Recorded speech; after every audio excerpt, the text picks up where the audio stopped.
Unionism came as the result of the market revolution and unison of business leaders.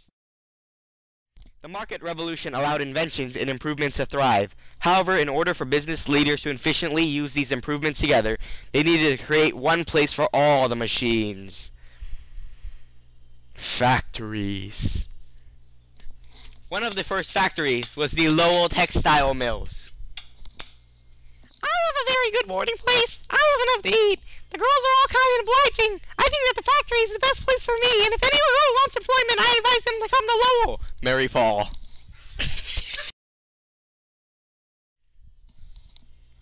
As industry grew, conditions deteriorated into poor working conditions.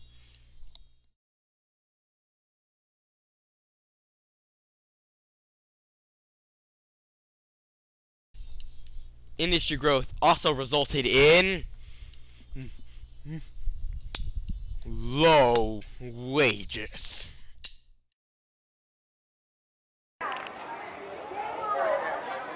So hot and tiring. We've been out here for like 16 hours. Gosh, it's so hot. What is he doing? Thanks a lot, Drew. 15% cuts. You son of a... 15% cuts. Can you believe this? Man, we work so hard, and this big shot thinks he can just come here and cut our wages by 15%. That's garbage. Oh, we'll show him. Yeah, there you go. Yeah. More pay More pay and less work in a day. and less work in a day. Yes. Yes, we'll show him.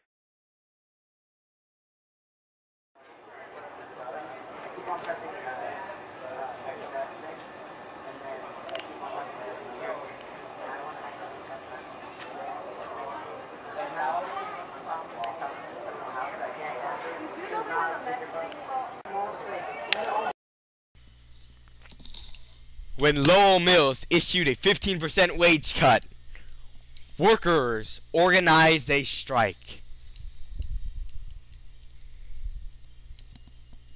Employers easily defeated these strikes because they could just hire recently arrived immigrants. Most workers agreed to return to work at cut wages. These strikes failed throughout the 1830s and 1840s because immigration continued throughout the U.S. and workers united to form the National Trades Union.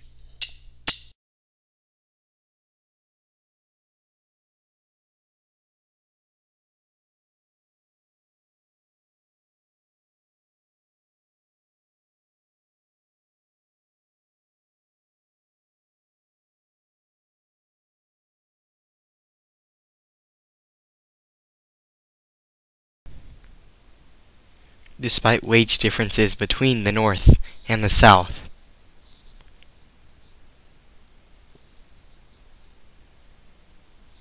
workers of all kinds united in unions who tried to improve their situation.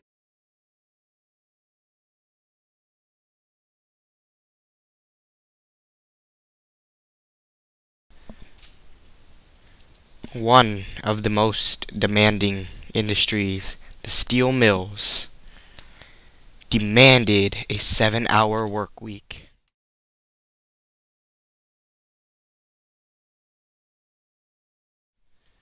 Employees got no vacation, no sick leave, no unemployment compensation, no reimbursement.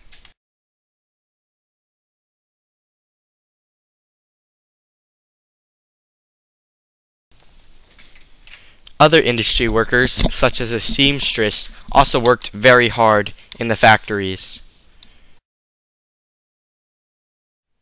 Seamstresses were required to work 12 or more hours a day, 6 days a week. Injuries were common in factories because of the poor ventilation.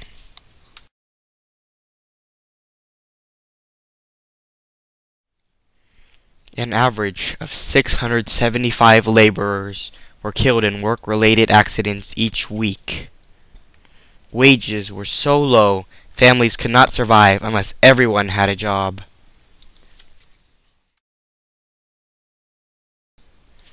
The number of women working for wages doubled from 4 million to 8 million in 1890 through 1910. Children as young as 5 years old held full-time jobs and often gave up their futures to help their families.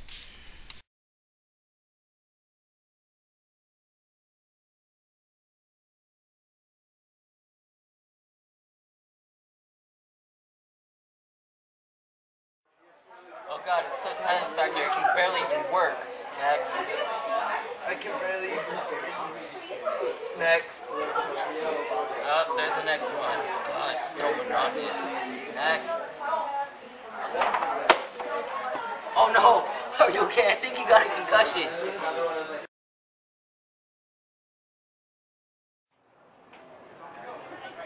Where you been for so long, son? I was working at the sweatshop. But that make no sense. You out for like 14 hours. I have to work from 4 a.m. to 6 p.m. Come on, Dad. I'm just trying to help you and Mom support my 3 younger sisters. The bulk of a sweater's work is done in the tenements, which the law that regulates factory labor does not reach. In them, the child works unchallenged from the day he is old enough to pull a thread.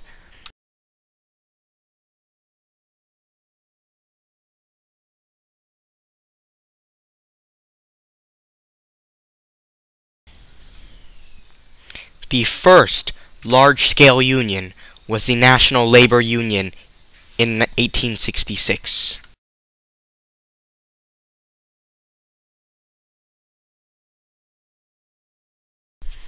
The National Labor Union persuaded Congress to legalize an 8-hour workday for government workers. These reform movements might have seemed at odds with trade unionism, aiming as they did at the cooperative commonwealth rather than a higher wage, appealing broadly to all producers rather than strictly to wage workers.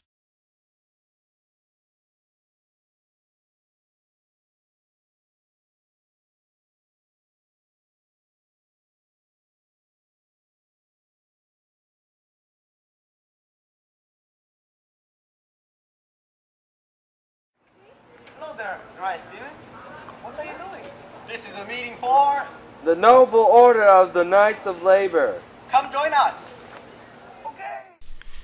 Uriah Stevens organized the Noble Order of the Knights of Labor in 1869.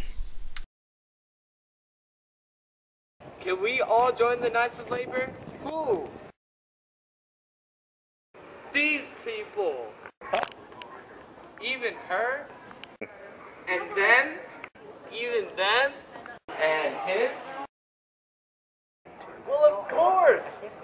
Everyone can join regardless of gender or race.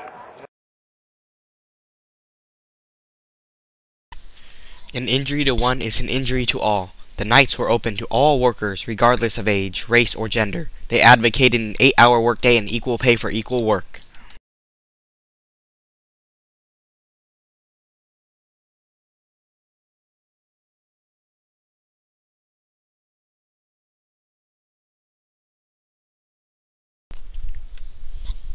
The Knights of Labor soon declined after the Haymarket Square riots. During the riots, members of the Knights were accused of throwing bombs at police officers. Because of this, public negativity followed, and the Knights, no longer able to continue, disbanded.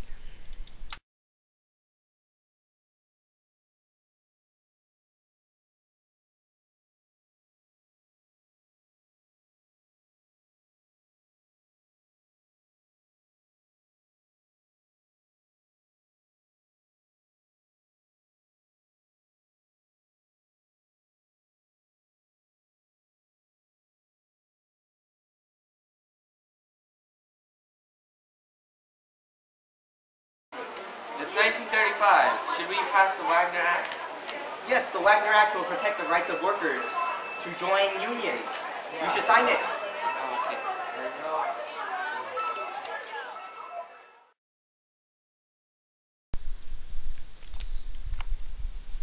The Wagner Act protected the rights of workers to join unions and engage in collective bargaining.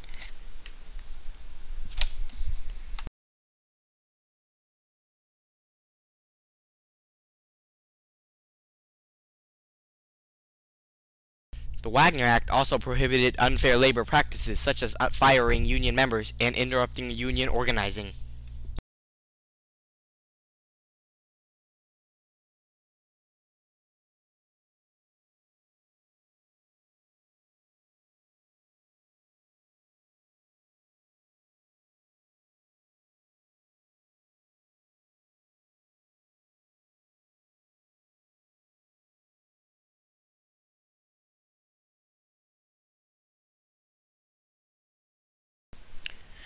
The New Deal also created the Social Security system, which set retirement standards, unemployment compensation, and aid to family with disabilities.